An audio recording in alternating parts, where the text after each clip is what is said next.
What's up, everybody? Welcome back to Pens and Tea. My name is Carrie, and today we're going to be talking about a Najili tea and the Pilot Custom Heritage 912.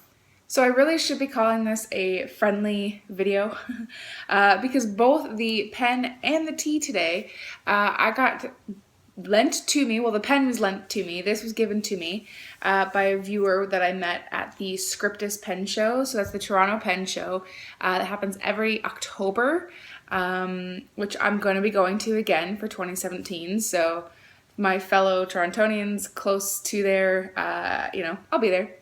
Nice to see you. So I had no idea what to expect from this because I'd never heard of this brand before, Imperial Tea. And I didn't know what to expect just by seeing Nilgiri tea.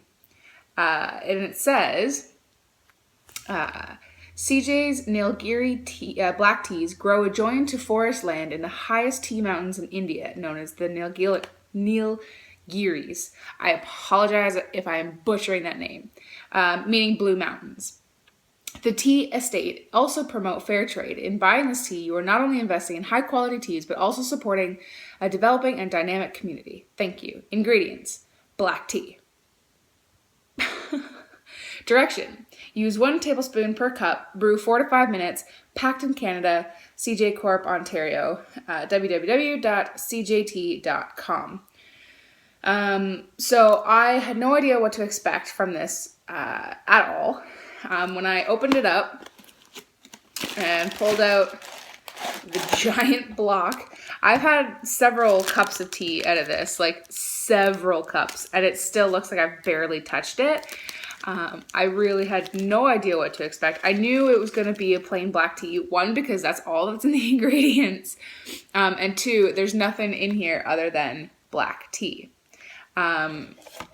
So I didn't know if it was going to be like strong or mild or whatever.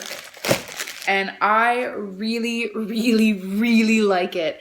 If you heard my reviews before done by tea from David's Tea, shocking, I know, called Nepal Black. This is very similar, but without the lingering honey flavor over top of it. So Nepal Black, it comes from Nepal. This is India, but same basic principle. This is a very creamy tea. Now, granted, I do put milk and sugar in mine, which I don't think you'll be able to see without me tipping it out. You don't need a lot of sugar, depending on how sweet you want it. And same thing with milk. You don't need a lot of milk. It does come with a good kind of creamy flavor in the background. So I really like it. I'm super glad that it's 180 grams because, like I said, I don't know where it was purchased and I don't know how much it cost because it was gifted to me. And I really appreciate it because it is super delicious. So if you see anything like this, I would most definitely recommend it because it's quite tasty.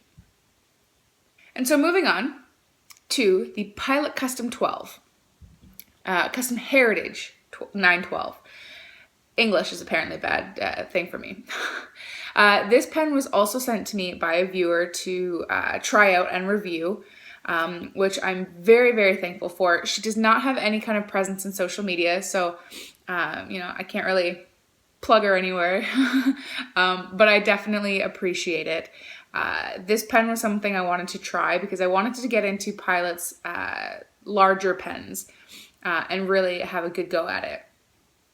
So black pen, all rhodium trim. So the top here is just black. That's kind of like goes straight across. You have the silver clip ring that leads down to the clip, and it's a nice clip. It's got pretty good tension to it without being like unusable.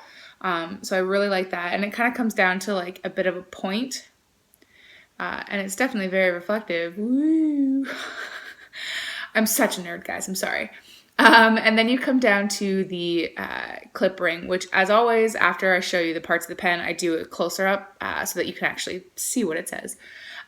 So you have a small silver band here, and then you have the main band. Around it says Custom Heritage 912 Pilot Japan. It is engraved, and the lettering is filled in with like black lacquer, I assume, so that you can really see it. The body tapers down a little bit to the end cap, which is very similar to the top finial, and that is all black with a silver trim around it. She does have the sticker still on it, which just says PO, which I will be totally honest with you, I didn't really know what to expect with that. I actually had to look it up, and it actually stands for posting nib. And what that means is that it is extra fine, like super fine. So you get an all rhodium trim gold nib. This is a 14 karat pilot number size 10. But if you unscrew the barrel from the nib unit, it does come with a Pilot Con 70 converter, which is kind of like a button fill. You just press it over and over and over again to fill the pen.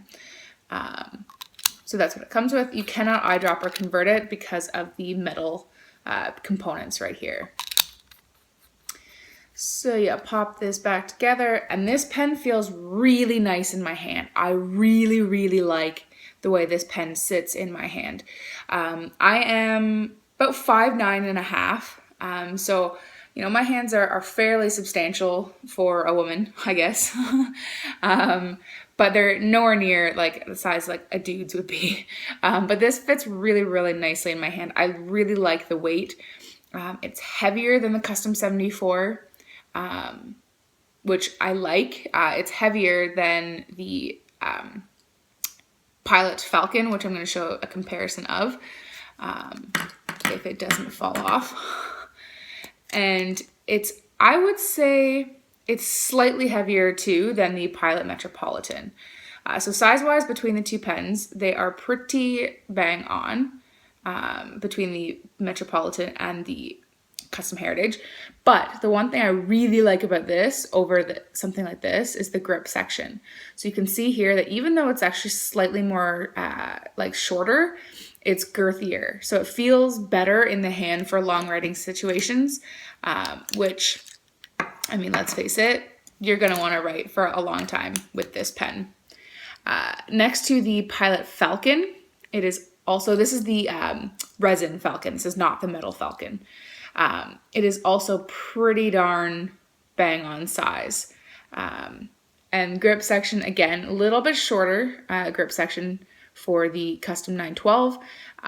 And they're pretty darn close for girth wise.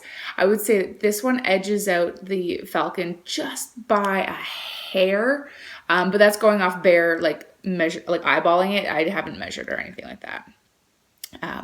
But it is heavier than the Pilot Falcon. So I do really enjoy that. And the threads are incredibly shallow. Even running your fingers over it, you really don't feel it too much. There is an ever so slight step up around this silver trim ring here. But again, it's so smooth that you really don't notice it. You can post this pen, post quite securely actually. I don't, again, because I don't primarily post any of my pens, and I guess just because of the size of my hands, 99% of the pens do become back weighted for me when I post it, and this is no exception. But if you did have larger hands, I would recommend posting it, and you would probably find it very comfortable. So I like pretty much everything about this pen. I really like the black on rhodium. I much prefer rhodium trim than gold trim, but there is one thing I dislike about this pen, and that is actually the nib. But I will talk to you about that in like 30 seconds when we start this writing sample. Quick note, I also forgot to say, I did not pay for this pen. Obviously, it was lent to me. I will pay for shipping when I get it back, but I looked up retail pricing, and for US dollars, again, retail pricing is $220, which brings that to about $280 Canadian.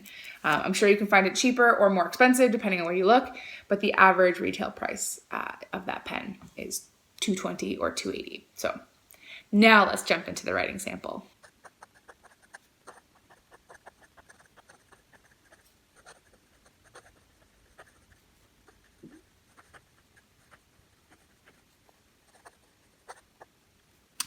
Okay, so we have the quick brown fox jumps over the lazy dog. Once again, this is the Pilot Custom 912 with a PO nib, which kind of looks like it's bent down. It looks like you kind of dropped it, but fear not, I did not. That is the way that this nib comes. So it is quite normal for it to look turned down. Which aesthetically is kind of cool, actually. But as you can see from this point, and the ink is Caran d'Ache infrared. As you can see from the nib of this pen, the line is extraordinarily fine. Extraordinarily fine. I would say like this is like an extra fine. I mean, you can just write the tiniest letters. Which is something that I don't do. So if you ever look at like anything this is just like my whatever, just kind of mess around with notebook, which I do have a review of. This is Clairefontaine paper. I write quite big. So this isn't a nib for me. I'm very glad I had the opportunity to try it. And for being extra fine, it's really smooth. There's no like, it's not scratchy or anything like that. There is definitely feedback because it is extraordinarily smooth. But it doesn't feel like it's ripping the paper or anything like that. As far as wetness goes, it's decently wet, again, for being such a fine nib. For reverse writing, not really. I wouldn't call that legible. It's still smooth, but I don't see the point. I mean, this nib is so fine in general that you really, really don't need anything. To have line variation, you can. I mean, you can get a little bit. But I mean, if you're getting a pen that's this fine, I mean, you can barely push that to like a fine. Like, if you're getting a pen like this, I don't see why you would want to worry about line variation. Like if you're interested in a PO nib, it's because you want something super fine. So I don't see the point of flexing it, excuse me, but you can.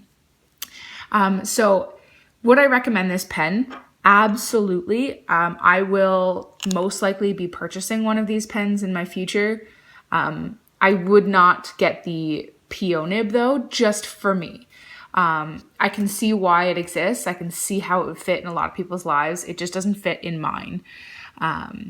I kind of want to get the Falcon nib, to be honest, on this pen. But I really love the pen. The nib choice just isn't the right one for me. But guys, that's about it for me today. If you like the video, hit that thumbs up. If you really like the video, then hit that subscribe button so that you don't miss any Monday or Friday videos and the occasional Q&A on Tuesday. Don't be afraid of that comment section below, and definitely don't be afraid of commenting on other people's comments and really getting a good community going down there. Guys, as always, I will see you next time. Bye.